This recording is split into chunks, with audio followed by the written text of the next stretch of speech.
মই এপলিনা টাইমলৈ স্বাগতম জনাইছো আৰু এই মুহূৰ্তত আন এটা বিশেষ খবৰ লৈ আহিছো বৰ্তমানতকৈ ভৱিষ্যতৰ যি আনন্দ সেই আনন্দলৈহে অপেক্ষা এগৰাকী মাতৃয়ে এয়া পুত্ৰলৈ আশীৰ্বাদ দিছে পুত্ৰৰ ভৱিষ্যত জীৱনক লৈ ভগৱন্তৰ ওচৰত তেওঁ প্ৰাৰ্থনা কৰিছে জন্মদাত্ৰী মাতৃ হিচাপে ডক্টৰ হিমন্ত বিশ্ব শৰ্মাৰ বাবে এই প্ৰাৰ্থনা কৰিছে তেওঁৰ মাতৃ মৃণালিনী দেৱীয়ে আজি যেহেতু ডক্টৰ হিমন্ত বিশ্ব শৰ্মাই দ্বিতীয়বাৰৰ বাবে মুখ্যমন্ত্ৰীৰ আসনত বহিব শপত গ্ৰহণ কৰিব আৰু মুখ্যমন্ত্ৰীৰ শপত গ্ৰহণৰ পূৰ্বে এইগৰাকী মাতৃয়ে এতিয়া পুত্ৰৰ বাবে আশীৰ্বাদৰ বৰষুণ দিছে মাতৃয়ে প্ৰাৰ্থনা কৰিছে পুত্ৰৰ বাবে মাতৃয়ে আশীৰ্বাদ কৰিছে পুত্ৰৰ বাবে আৰু কৰিছে কেইবাটাও মন্তব্য পুত্ৰৰ শপত গ্ৰহণ অনুষ্ঠান যাতে সন্মুখৰ পৰা মাতৃয়ে উপভোগ কৰিব পাৰে তাৰ বাবে নিৰ্দিষ্ট সময়ৰ পূৰ্বে শপত গ্ৰহণস্থলীত উপস্থিত হৈছে গৈ ডক্টৰ হিমন্ত বিশ্ব শৰ্মাৰ মাতৃ লৈছে এই মুহূৰ্তত টাইমেটৰ দৰ্শকৰ বাবে এই খবৰ বৰ্তমানতকৈ ভৱিষ্যতৰ আনন্দলৈহে অপেক্ষা এগৰাকী মাতৃয়ে পুত্ৰৰ বাবে এয়া আশীৰ্বাদ প্ৰদান কৰিছে পুত্ৰলৈ জন্মদাত্ৰী মাতৃৰ আশীৰ্বাদৰ বৰষুণ আনন্দত সমগ্ৰ ৰাজ্যবাসী আৰু তাৰ মাজতে এগৰাকী জন্মদাত্ৰীৰ এয়া মন্তব্য শপত গ্ৰহণৰ পূৰ্বেই ডক্টৰ হিমন্ত বিশ্ব শৰ্মাৰ ভৱিষ্যত সুন্দৰ হোৱাৰ আশীৰ্বাদ দিলে জন্মদাত্ৰীয়ে নেদেখাজনৰ ওচৰত পুত্ৰৰ বাবে জন্মদাত্ৰী মাতৃৰ এয়া প্ৰাৰ্থনা পুত্ৰক দ্বিতীয়বাৰলৈ মুখ্যমন্ত্ৰীৰ আসনত বহা চাবলৈ অধিক উৎসুকতাৰে অপেক্ষা কৰি আছে মাতৃয়ে আৰু যি মুহূৰ্ত আচলতে খুবেই আৱেগিক এটা মুহূৰ্ত মুখ্যমন্ত্ৰীৰ শপত গ্ৰহণ কাৰ্যসূচীলৈ ৰাওনা হৈছে ইতিমধ্যে ডক্টৰ হিমন্ত বিশ্ব শৰ্মাৰ মাতৃ মৃণালিনী দেৱী পুত্ৰই শপত লোৱাৰ সেই সুবৰ্ণক্ষণ সন্মুখৰ পৰা প্ৰত্যক্ষ কৰিব মাতৃয়ে যাৰ বাবে নিৰ্দিষ্ট সময়ৰ পূৰ্বে শপত গ্ৰহণস্থলীত উপস্থিত হৈছে ডক্টৰ হিমন্ত বিশ্ব শৰ্মাৰ মাতৃ বৰ্তমানতকৈ ভৱিষ্যতৰ আনন্দলৈহে অপেক্ষা বুলি মন্তব্য কৰিছে এতিয়া মাতৃয়ে পুত্ৰলৈ আশীৰ্বাদ দিছে যেটো সমগ্ৰ ৰাজ্যজুৰি আজিৰ দিনটোত দেখিবলৈ পোৱা গৈছে ডক্টৰ হিমন্ত বিশ্ব শৰ্মালৈ শুভেচ্ছা বাৰ্তা কেৱল অসমৰ জনসাধাৰণে নহয় দেশৰ জনসাধাৰণে এতিয়া আশীৰ্বাদেৰে উপচাই পেলাইছে ডক্টৰ হিমন্ত বিশ্ব শৰ্মাক আগন্তুক সময়ত অসমৰ উন্নয়ন আৰু বিকাশৰ ধাৰা পূৰ্বতকৈ অধিক দ্ৰুত গতিত আগবাঢ়ি যাব বুলি সকলোৱে আশা কৰিছে অসমৰ জনসাধাৰণেও ডক্টৰ হিমন্ত বিশ্ব শৰ্মাৰ আগন্তুক ভৱিষ্যত ৰাজনীতিক লৈ যথেষ্ট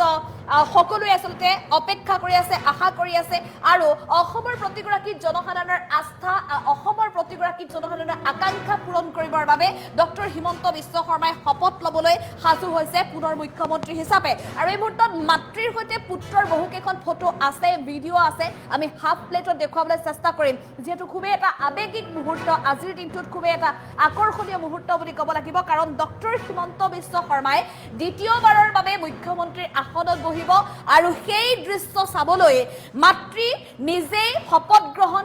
অনুষ্ঠানলৈ বুলি ৰাওনা হৈছে মাতৃয়ে শপত গ্ৰহণ অনুষ্ঠানলৈ বুলি খুব সোনকালেই গৈছে নিৰ্দিষ্ট সময়তকৈ 11:40 যেহেতু মুখ্যমন্ত্ৰী হিচাপে শপত ল'ব ডক্টৰ হিমন্ত বিশ্ব শৰ্মাই কিন্তু এতিয়াও বহু সময় বাকী আছে কিন্তু অন্যান্য যিসকল লোক আজিৰ দিনটোত শপত গ্ৰহণ সমাৰোহত উপস্থিত হৈছেগৈ ঠিক একেধৰণে মুখ্যমন্ত্ৰী হিচাপে পুত্ৰক সেই আসনত বহা চাবলৈ শপত লোৱা চাবলৈ ডক্টৰ হিমন্ত বিশ্ব শৰ্মাৰ মাতৃও নিৰ্দিষ্ট সময়ৰ পূৰ্বে কিন্তু আগতীয়াকৈ উপস্থিত হোৱাগৈ দেখিবলৈ পোৱা গৈছে যেহেতু বৰ্তমান 10 বজাই নাই 10 বাজিবলৈ এতিয়াও 4 মিনিট সময় বাকি আছে গতিকে 11:40 ডক্টৰ হিমন্ত বিশ্ব শৰ্মাই শপত গ্ৰহণ কৰিব কিন্তু তাৰ পূৰ্বে এতিয়া মাতৃয়ে গৈ পুত্ৰৰ সেই সুবৰ্ণক্ষণ সন্মুখৰ পৰা যাতে উপভোগ কৰিব পাৰে আগৰ আসনখনত বহি যাতে পুত্ৰক চাব পাৰে তাৰ বাবে উপস্থিত হৈছে গৈ মাতৃ মৃণালিনী দেৱী কেৱল ইমানেই নহয় তেওঁ পুত্ৰৰ যি পদক্ষেপ বা পুত্ৰৰ যি চিন্তাধাৰা তাক লৈ তেওঁ দৃঢ় বিশ্বাসী হৈছে মাতৃ যে আগন্তুক সময়ত তেওঁৰ পুত্ৰ এগৰাকী ভৱিষ্যতে অসমৰ জনসাধাৰণৰ বাবে দেশৰ জনসাধাৰণৰ বাবে জনসেৱা কৰিবলৈ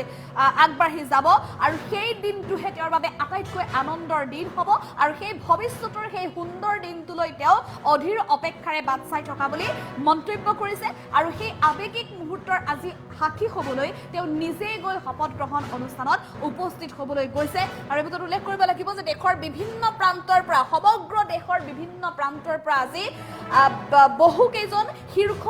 ৰাজনৈতিক নেতা আহিছে, ৰাজনীতিৰ বিশেষজ্ঞ আছে আহিছে, উদ্যোগপতি আহিছে, সত্ৰাধিকাৰ আহিছে, লোকে লোকাৰণ্য হৈ পৰিছে খানাপাৰা, হাজাৰ হাজাৰ জনতাৰে ভৰি পৰিছে খানাপাৰা মুখ্যমন্ত্ৰীৰ শপত গ্ৰহণ সমাৰোহস্থলী। আৰু তেনে অৱস্থাত ডক্টৰ হিমন্ত বিশ্ব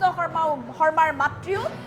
নিজেই পুত্ৰৰ সেই শপত গ্ৰহণ সমাৰোহত অংশগ্ৰহণ কৰিবলৈ গৈ উপস্থিত হোৱা দেখিবলৈ পোৱা গৈছে। আৰু পুত্ৰৰ শপত গ্ৰহণ অনুষ্ঠান উপভোগ কৰাৰ পূৰ্বে পুত্ৰলৈ আশীৰ্বাদ দি মাতৃ মৃণালিনী দেৱীয়ে কৰিছে কেইবাটাও মন্তব্য, আৰু এই মুহূৰ্তত মাতৃৰ মন্তব্য আছে, আমি আগবঢ়াবলৈ চেষ্টা কৰিম। কেনেকুৱা লাগিব আৰু ভালেই লাগিছে, কিন্তু কথা হ'ল এই সাময়িক আনন্দতকৈ ভৱিষ্যত জীৱনত সি কেনেকৈ দেশখনক আগুৱাই লৈ যাব পাৰে তাৰে কামনাত মই চিন্তা কৰি আছোঁ। সেইকাৰণে ভগৱানৰ ওচৰত প্ৰাৰ্থনা জনাম। গতিকে বৰ্তমানৰ আনন্দতকৈ আকৌ ভৱিষ্যত যি আনন্দ আহিব সেই আনন্দৰ কাৰণে অপেক্ষা কৰি আছোঁ। ভৱিষ্যতৰ কাৰণে সি কেনেকৈ দেশখন আগবঢ়াই লৈ যায়, দৰিদ্ৰ জনসাধাৰণ সমগ্ৰ নিজৰ জন্মভূমিৰ কাৰণে কেনেকৈ দেশখনক আগবঢ়াই লৈ যাব পাৰিব, আৰু বিকল্প উপায়েৰে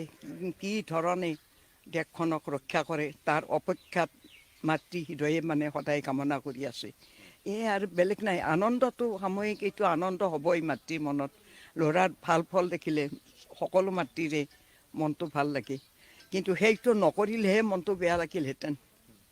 গতিকে ভগৱানৰ সন্তান, সৃষ্টিত মানুহ জন্ম দিছে কাম কৰি খাবলৈ, কৰ্মই ধৰ্ম, ধৰ্মই কৰ্ম। গতিকে হাত দুখনেৰে কাম নকৰিলে, মূৰটোৰে কাম নকৰিলে, মন মগজুৰে কাম কৰিলে মানুহ নামৰ অযোগ্য। গতিকে মানুহ যদি হয়, মানুহ বুলি ক'লে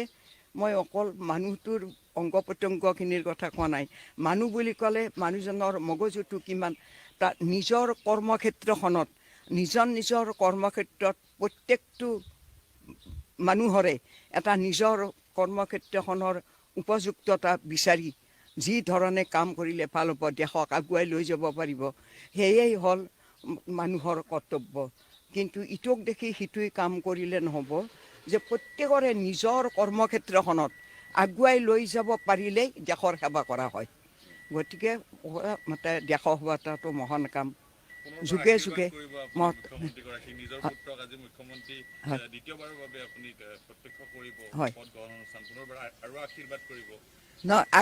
মই আশীৰ্বাদ কৰিম যে সদায় যি ধৰণে গুৰিৰ পৰা চলি আছে, সেই হাৰা দিনৰে পৰা 96ৰ পৰা এতিয়ালৈকে 2026 চন, গতিকে যি ধৰণে একাধিক্ৰমে আগুৱাই গৈ আছে মাতৃৰ আদৰ্শ, পিতৃৰ আদৰ্শ বুকত বান্ধি, সেই আদৰ্শ যাতে তাৰ ভৱিষ্যত জীৱনলৈ মনত ৰাখি আগবাঢ়ি যায়, তাৰ নিশ্চয় কৰ্মক্ষেত্ৰত আগবাঢ়ি যাব পাৰে। এই মাতৃৰ আজি আশীৰ্বাদ। কেনেকুৱা লাগিব আৰু ভালেই লাগিছে, কিন্তু কথা হ'ল এই সাময়িক আনন্দতকৈ ভৱিষ্যত জীৱনত সি কেনেকৈ দেশখনক আগুৱাই লৈ যাব পাৰে তাৰে কামনাত মই চিন্তা কৰি আছোঁ। সেইকাৰণে ভগৱানৰ ওচৰত প্ৰাৰ্থনা জনাম। গতিকে বৰ্তমানৰ আনন্দতকৈ আকৌ ভৱিষ্যত যি আনন্দ আহিব সেই আনন্দৰ কাৰণে অপেক্ষা কৰি আছোঁ। ভৱিষ্যতৰ কাৰণে সি কেনেকৈ দেশখন আগবঢ়াই লৈ যায়, দৰিদ্ৰ জনসাধাৰণ সমগ্ৰ নিজৰ জন্মভূমিৰ কাৰণে কেনেকৈ দেশখনক আগবঢ়াই লৈ যাব পাৰিব, আৰু বিকল্প উপায়েৰে কি ধৰণে দেশখনক ৰক্ষা কৰে তাৰ অপেক্ষাত মাতৃ হৃদয়ে সদায় কামনা কৰি আছে।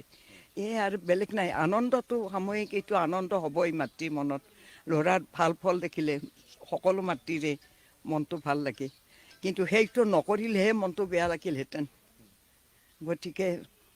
ভগৱানৰ সন্তান, সৃষ্টিত মানুহ জন্ম দিছে কাম কৰি খাবলৈ, কৰ্মই ধৰ্ম, ধৰ্মই কৰ্ম। গতিকে হাত দুখনেৰে কাম নকৰিলে, মূৰটোৰে কাম নকৰিলে, মন মগজুৰে কাম কৰিলে মানুহ নামৰ অযোগ্য। গতিকে মানুহ যদি হয়, মানুহ বুলি ক'লে মই অকল মানুহটোৰ অংগ প্ৰত্যংগখিনিৰ কথা কোৱা নাই। মানুহ বুলি ক'লে মানুহজনৰ মগজুটো কিমান, তাত নিজৰ কৰ্মক্ষেত্ৰখনত, নিজৰ নিজৰ কৰ্মক্ষেত্ৰত প্ৰত্যেকটো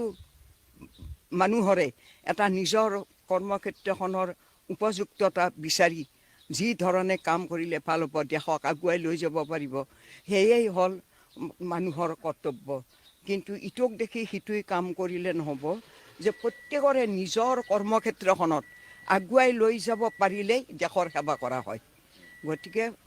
মানে দেশৰ সেৱা এটাটো মহান কাম। যুগে যুগে